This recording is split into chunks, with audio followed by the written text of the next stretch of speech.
Okay, so here we have the history and more modern take on macroeconomics. Some of this stuff is going to be reviewed. Maybe we're just going to go into a little more detail.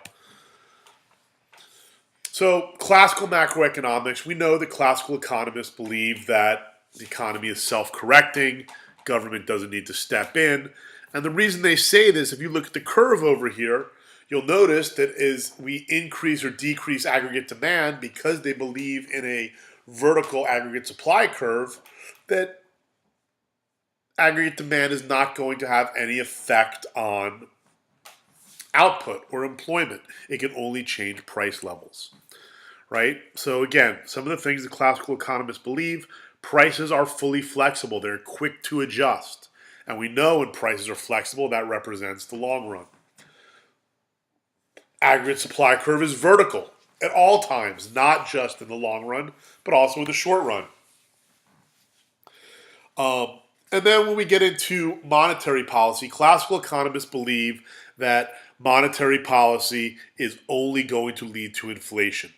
As output increases, price level goes up. When prices go up, the demand for money increases. When the demand for money increases, the nominal interest rate increases. And as that increases, the Fed would need to increase the money supply to get the nominal interest rate back down, which is inflationary. And so the big belief that classical economists have on monetary policy is that it leads to inflation and nothing else. And so monetary policy is not a really good fix for the economy. Now, Keynes, this is the guy that we know and much macroeconomics focuses on. Looking at the Keynesian supply curve, you'll notice that in levels of high unemployment, the Keynesian curve is relatively flat.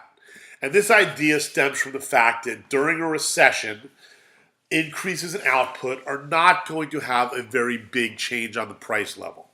As the economy moves closer and closer to full employment, then we're going to see increases in price level.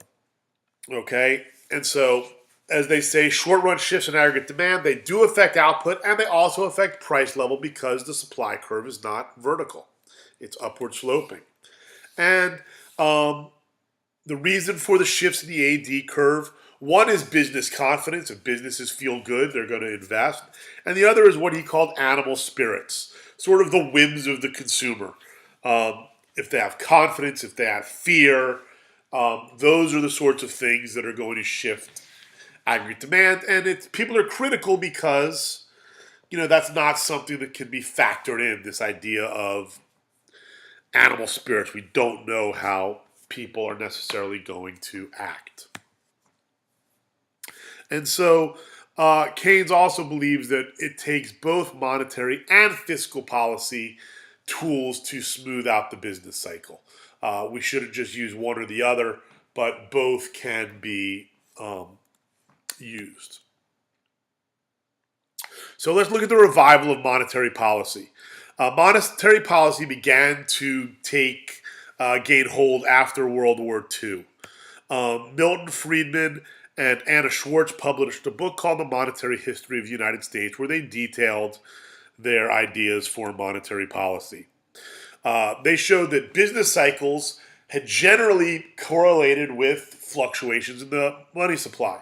And so as the money supply increases or decreases, that is what brings us out of recession and so on. And one of the things they looked at was the Great Depression. They realized the money supply fell sharply at the beginning of the Great Depression. And so they were able to kind of bring into modern thought that monetary policy should play a key role in managing the economy. So monetarism, GDP will grow steadily if the money supply grows steadily, okay? And the idea is that in the short run, prices are affected as well as output, right? And so here's what you have happening is the problem is, and one of the criticisms is that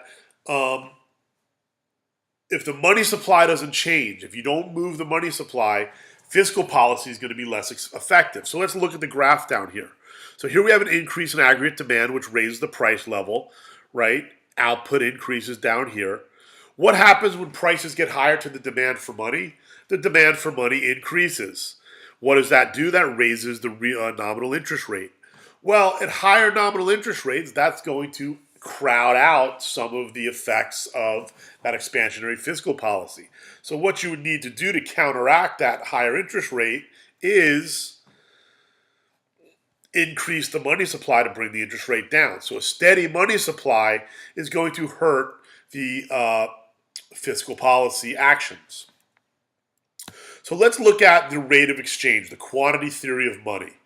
This is the money supply, quantity of money, multiplied by the velocity of money. The velocity of money is the number of times the average dollar bill turns over per year. If money moves faster, we don't need as much of it. And this equals the aggregate price level times real GDP. Okay, this is the quantity theory of money. And we'll talk about how this applies in class. And basically what this says is if velocity of money is stable in the short run, but didn't change much, as we increase the money supply, GDP would increase. What they found, though, was that the money supply wasn't very stable. Some other theories quickly. We have the rational expectations. This is one that you talk about. People make decisions based on the idea that they have information and they're able to make decisions on all available information. Then we have new Keynesian economics. The reason prices are sticky is because markets are imperfect, right? And if we could figure out a way to make markets more predictable, prices may not be sticky. And then finally, real business cycle theory. It's caused by supply side factors, productivity growth, rather than factors with aggregate demand. And then finally, the modern consensus. Are monetary and fiscal policy effective at combating recessions? Most macroeconomists accept that there are limitations to monetary and fiscal policy. They think that they can limit the size of fluctuation, but it's hard to keep the natural rate of unemployment or keep current unemployment below the natural rate. The economy is always going to go back to the natural rate, which is something I think we know as well. Okay. Should fiscal and monetary policy be used in a discretionary way? Right? Many, not all, but many macroeconomists think that discretionary fiscal policy is usually counterproductive.